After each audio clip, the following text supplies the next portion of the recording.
que nous avons actuellement, c'est comment de nouveau investir sur le camping des Fauvettes. On n'est pas à l'abri, sur un budget aussi excédentaire, de se trouver taxé rapidement sur les bénéfices. Hein.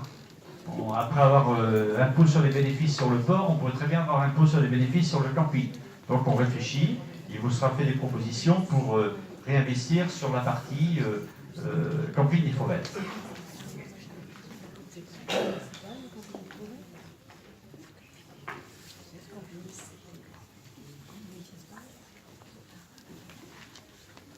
Alors sur l'assainissement, on est dans deux situations différentes. La compétence assainissement, elle devrait devenir intercommunale 1er janvier 2019, 1er janvier 2020. On ne va pas refaire le débat sur les prises de compétences. Hein. Donc ce qui avait été prévu et qui va se réaliser, c'est bien l'embauche de quelqu'un pour assurer le suivi de tous les contrôles d'assainissement qui sont faits. On a intérêt de le faire, je pense, tant qu'on a encore une marge de manœuvre pour que maintenant que nos stations, et celle des tables va bientôt être complètement rénovée aussi, nos stations étant au point, c'est sur les réseaux qu'il faut travailler. Donc l'objectif sera bien de suivre les branchements. Le vrai problème actuellement, c'est le suivi des branchements. Les contrôles sont faits, pas la première fois, ça fait des X fois il y a des campagnes, mais derrière on n'a pas forcément un suivi assez sérieux de ce qui ne fonctionne pas. Quoi. Alors on vous a mis des comparatifs sur les deux budgets pour que vous ayez les situations, sachant qu'on n'est pas tout à fait sur le même rythme. On voit qu'on a des coûts à peu près équivalents. L'autre jour, il y avait le dernier conseil, il y a eu un échange un petit peu.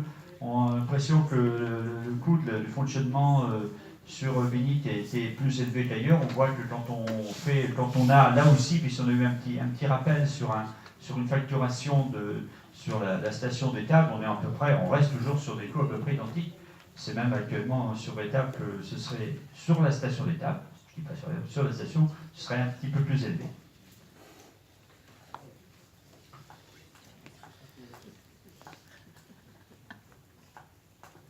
Donc, vous savez que la station dite de Binic, elle sert également Pordic et Tréméloire, même plus Pordic et Tréméloire que Binic, puisque c'est 52,48 maintenant.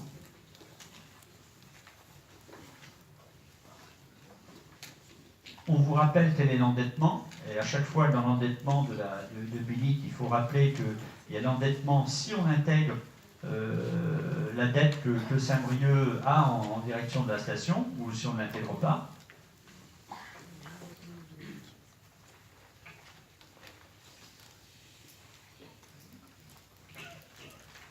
Donc sur étable, vous avez rappel qu'on est sur une délégation de service public.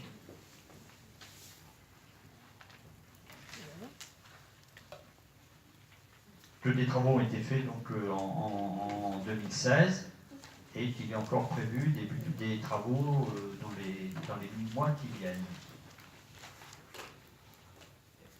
Alors, le travaux, la dune durant futur là, c'était dans le budget 2016. Ça ne veut pas dire que les travaux vont être faits maintenant, puisque vous savez qu'on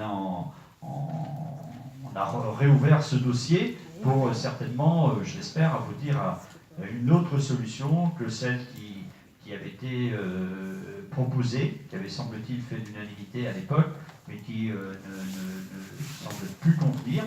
Donc la discussion a repris, on va dire, avec les différents acteurs.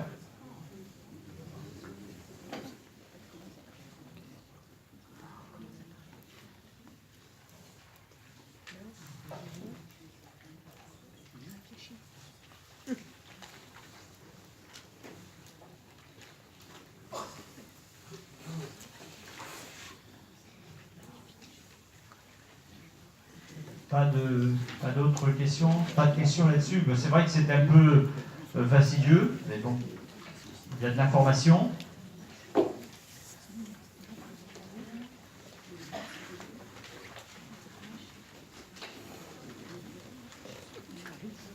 Oui. Juste une petite remarque. On avait demandé l'année dernière, lors du débat de l'orientation budgétaire, que la note que dans les documents, on puisse avoir également un état de la dette de l'EPCI, duquel on dépend. Alors, je comprends que cette année... la dette... Ah oui, oui, d'accord. Oui, oui. Que l'année prochaine, on puisse avoir l'information. C'est important, oui, tout à fait, qu'on ait la situation de PCI. Je pense que là, l'année prochaine, on peut difficilement actuellement, mais on pourra la demander, effectivement. C'est intéressant, dans la note, exactement comme on fait une note sur la partie État, ce serait intéressant qu'on ait quelque chose sur la partie EPCI. On peut continuer? Eh bien écoutez, là je laisse Bernadette mâcher.